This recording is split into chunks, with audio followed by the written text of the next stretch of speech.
Some patterns start really, really early in our lives.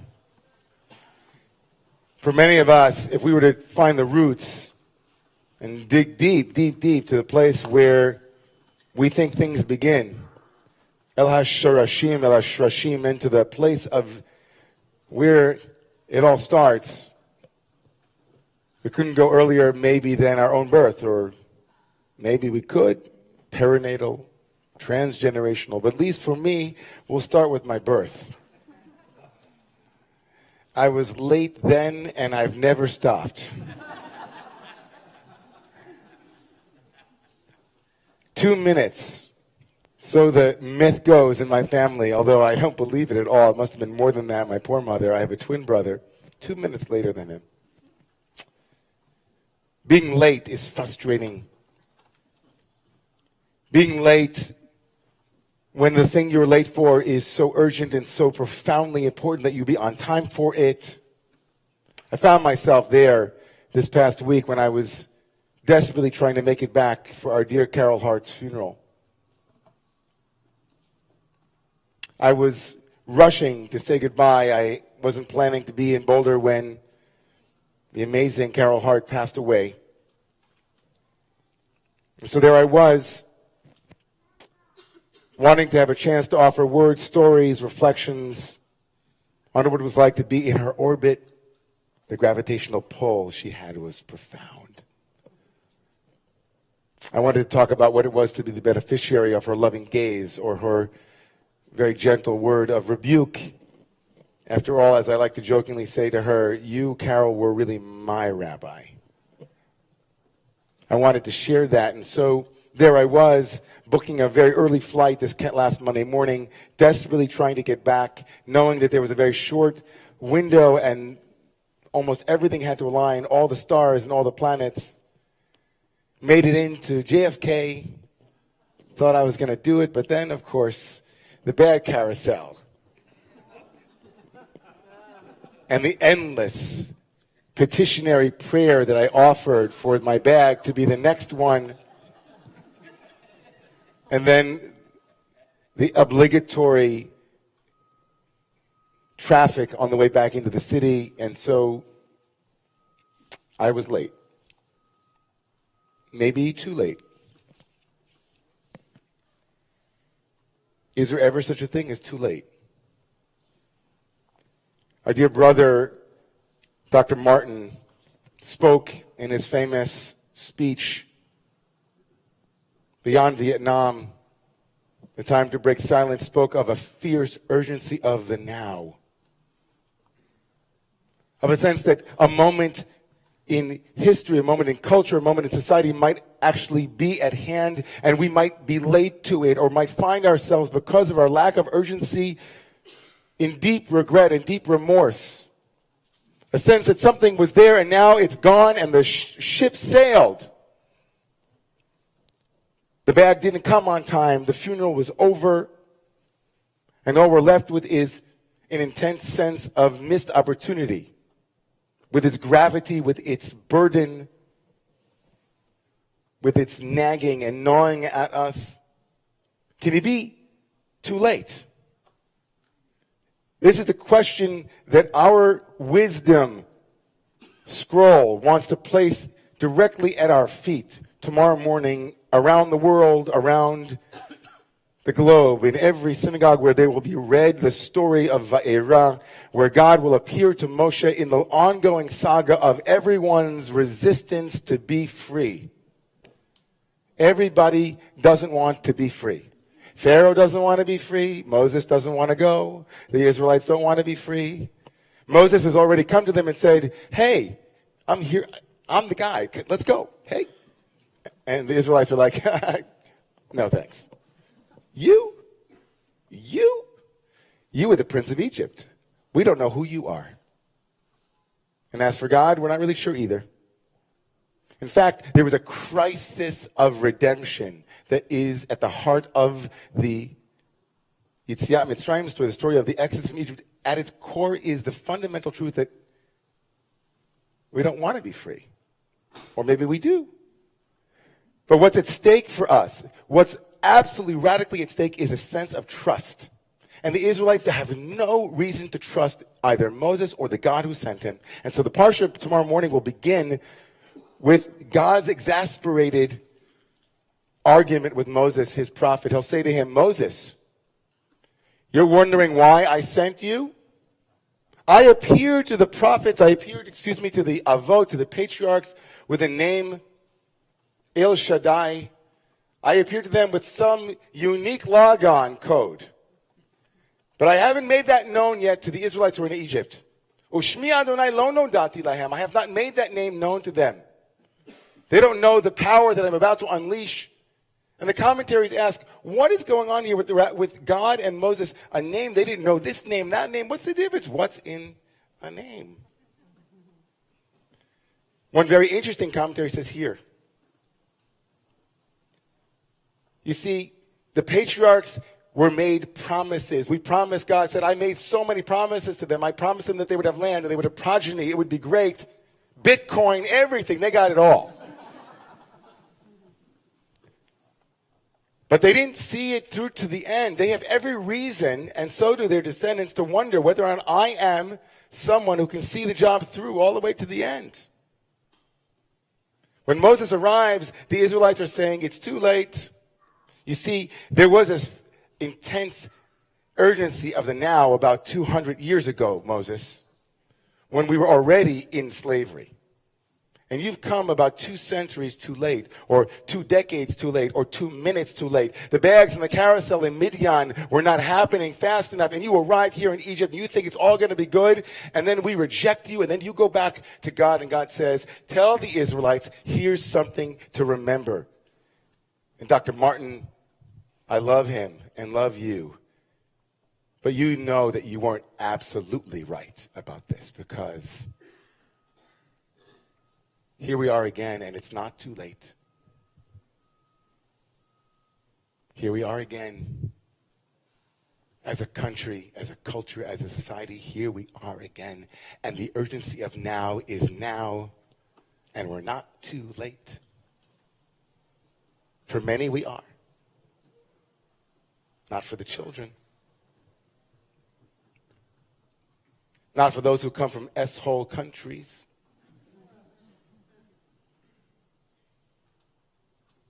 Not for the men and the women and the transgender and the intersex. Not for me, for you, for all of us here. It's not too late. Martin, oh Martin. We still feel the fire of your heart in our bones. And God said to Moshe, go back and tell the Israelites, I'm the one who made a promise, and I will see it through to the end. I will see it through to the end. Ne'eman ani. I am trustworthy. Tell them that their cynicism, while warranted, won't help them. Their sense of timing, while justified, won't release them. There is a fierce urgency of now, tomorrow, and yesterday, and next week. And we can live with that tension between what we must do today and what will be left over next week for us to continue to do. So let me just move through this for another moment before we come in for a landing here. Moses doesn't take God's advice. God reassures him, and Moses says, me, I can't speak. And then the text interrupts with a long lineage of who Moses is and where he comes from. And then we come back again in the Torah to yet another moment. Moses will go to the people. They will reject him one more time as if to say, wow, it is really bad. And once again, Moses will say, I am not worthy. He will resist. I can't speak. You got the wrong guy. Go find someone else. And at this point, we're thinking, wow, if God promises to you that it's going to be okay, we still. And then this amazing moment, and this is what I want to unpack for the next 5 minutes, and then we're going to sing our way out. Chapter 7 of the book of Exodus begins, Vayomer Adonai el Moshe re'ei nisaticha Elohim leFaro. Behold, God says to Moses, now after all of your resistance, all of your no, all of your doubt, I have placed you Elohim leFaro. Anybody who knows Hebrew is going to be stuck here. I have placed you Elohim leFaro literally means I have placed you as a God above Pharaoh. The Aaron achicha yeneviecha, and Aaron, your brother, will be your prophet. This is it, folks. When I grew up, I thought Moses was the one who takes the Jewish people out of Israel. I was the one. I thought Moses finally got it, that he's the chosen one, he's called, and it all works out. It's a happy ending. It's only one person that takes the Israelites out of Egypt. It's just one. Good old Mo. And all of a sudden, at this pivotal moment, a moment where Moses has essentially convinced God that he is incapable of leading the Jewish people out of Israel, out of Egypt. God makes a pivot. God does this crazy God thing. He says, now Moshe, you're God. And Aaron will be your prophet. I've placed you as God above Pharaoh. Elohim. I'm placing you above Pharaoh. And Aaron, your brother, will be your prophet. No, it's not you alone, Moses. It's going to be you with someone else. Someone that in biblical story up to this point is the very epitome of the enemy. Your older brother who was not chosen. The entire Exodus narrative now will pivot on a remarkable relationship between a younger brother who was chosen and an older brother who wasn't chosen. And the two of them become a team, a tag team for love. I will place you who think that you can't do it. You can't. You will go with your brother, the very one in every biblical story who is your enemy, the one who is jealous of you, who is contemptuous of you, the one who wants what you have, the one who is fighting with you. We won't get out of Egypt unless you take my hand and we see.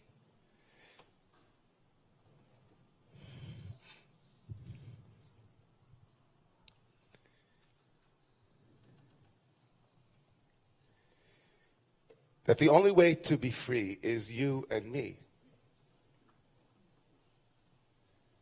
Just you and me. Not free to be me, free to be I. The redemption story pivots on a relationship between two people who have every reason biblically not to like each other. We can imagine Aaron, the priest, on the couch in a therapist's office in Egypt going, there's my brother again. First, he made it up to the palace. He didn't have to struggle the way I did. And then now he's going to be God's prophet. Re'eh, God says. Re'eh, look, Moses, you're right. You have speech impediments. It's all good, but you can't do it alone.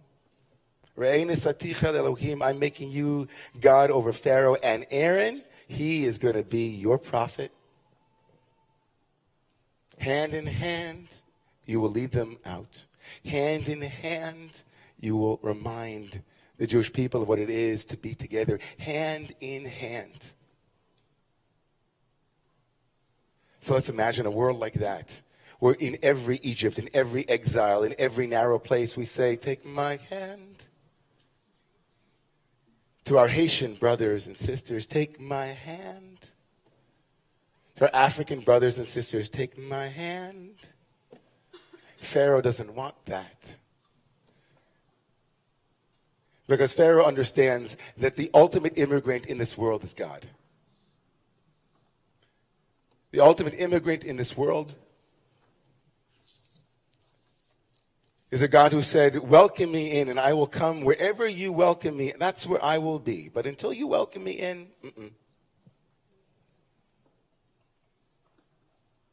We are the people of the door, I said last year. We are not the people of the book. That's nice.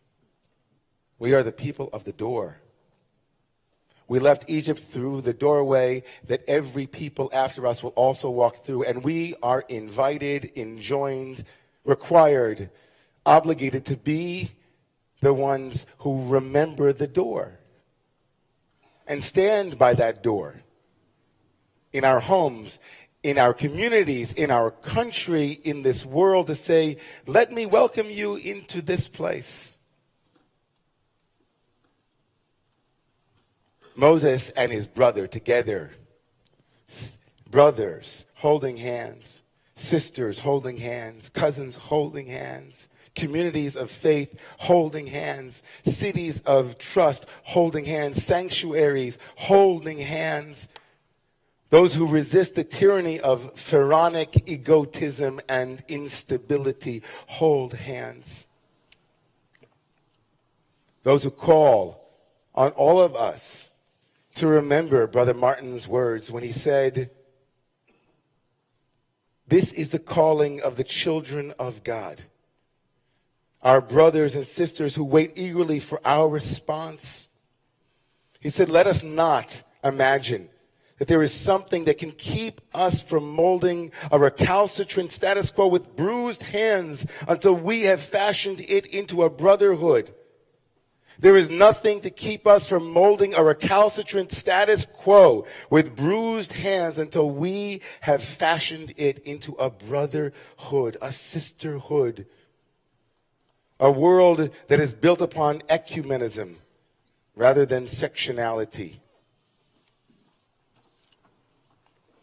There's never been a better Shabbat.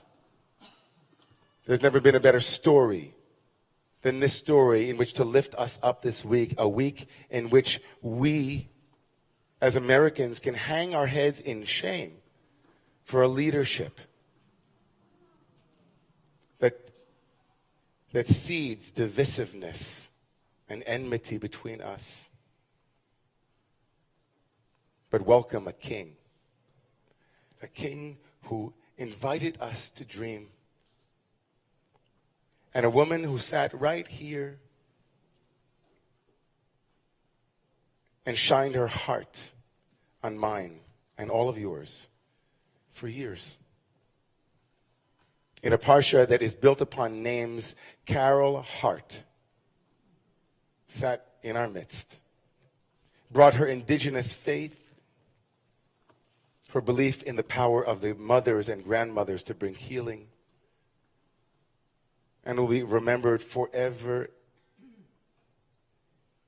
in cultural immortality for her belief. In the words of Scripture, lest ye be as little children, you shall not enter the kingdom. That the children will lead the way. So, Carol, it's not appropriate to give a eulogy on Shabbat.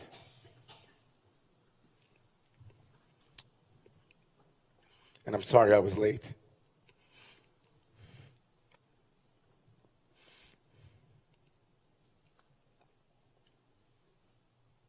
But I thank you.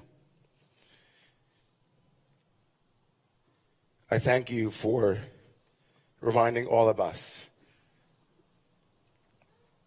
that if we take your hand, then each of us can be free to be you and me in a land that is great from sea to shining sea. May Carol's memory bless our lives. And may each and every one of us be inspired and lifted up by the memory of a great woman and a king and a stammering, stuttering brother who was told to reach out a hand for the sake of freedom. Amen.